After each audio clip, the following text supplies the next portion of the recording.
Usher était ce qui se rapprochait le plus de Michael Jackson. C'était le modèle.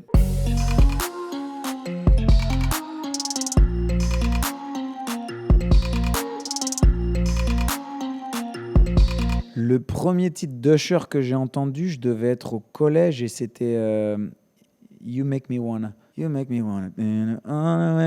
Don't do a relationship, do this is what you do.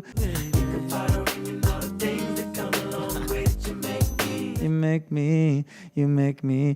C'était ce titre-là. J'étais au collège et ouais, déjà à l'époque, il dansait. Il y avait une chorégraphie sur des chaises, etc. Donc, je parle de ça. On doit être en 96, 97 par là. Donc, Kylian Mbappé n'était même pas né. Et donc, ouais, c'était, je pense, le premier single de Usher que j'ai entendu et que j'ai commencé à accrocher. J'étais au lycée, je me rappelle, j'allais chez mon père avec le DVD de son concert 8701 tous les week-ends parce que mon père avait un DVD, pas ma mère. Donc tous les week-ends, quand j'étais chez mon père regardait le DVD avec moi. Il était à fond. Et du coup, 2 ans après, je suis dans les link-up et on me fait croire que je vais rencontrer une fan à l'hôtel. Je crois que c'était au Crillon, il me semble, à Paris. Mathieu est en route. Il ne sait toujours pas qu'il va rencontrer son idole. Déjà, je trouvais ça bizarre qu'ils me prennent que moi. Je me dis, mais on est un groupe, pourquoi Bon, bref, c'est pas grave. Et du coup, je vais au Crayon et on me dit, voilà, on va aller dans la suite, tu vas l'attendre et elle va arriver. Et puis, en fait, j'arrive dans la suite et c'était Usher qui m'attendait. Ça y est, le moment crucial est arrivé. Ah oui, hein, ça fait tout drôle, hein. Bon, allez, c'est parti. Vous allez voir quand deux stars du R&B se rencontrent, c'est très tactile. Et qu'on se serre la main, et qu'on se tripote le collier. Je rencontrais mon idole, un exemple et tout. Je me rappelle, j'avais le souffle coupé pendant 2 secondes, j'y croyais pas et tout. Et il a été super cool. On a chantonné You Remind Me a cappella ensemble. Bon, on va évacuer les émotions avec une petite chanson. On a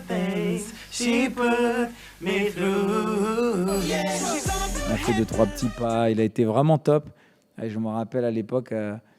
il y avait les premiers téléphones à l'époque où tu pouvais faire une photo avec ton téléphone, un selfie. C'était les Samsung avec clapet là.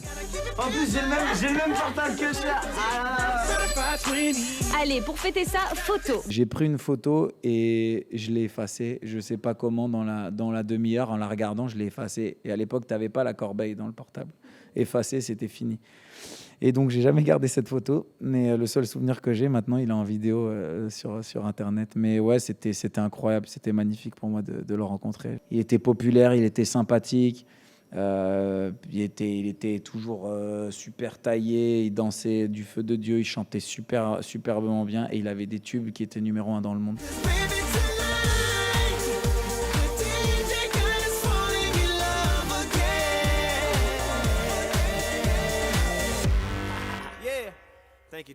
C'était l'évolution de Michael Jackson. C'est-à-dire c'était la vision de Michael Jackson, mais avec la culture fin 90, début des années 2000. Donc en accord avec ma génération. Même si Michael, j'ai toujours été un grand fan.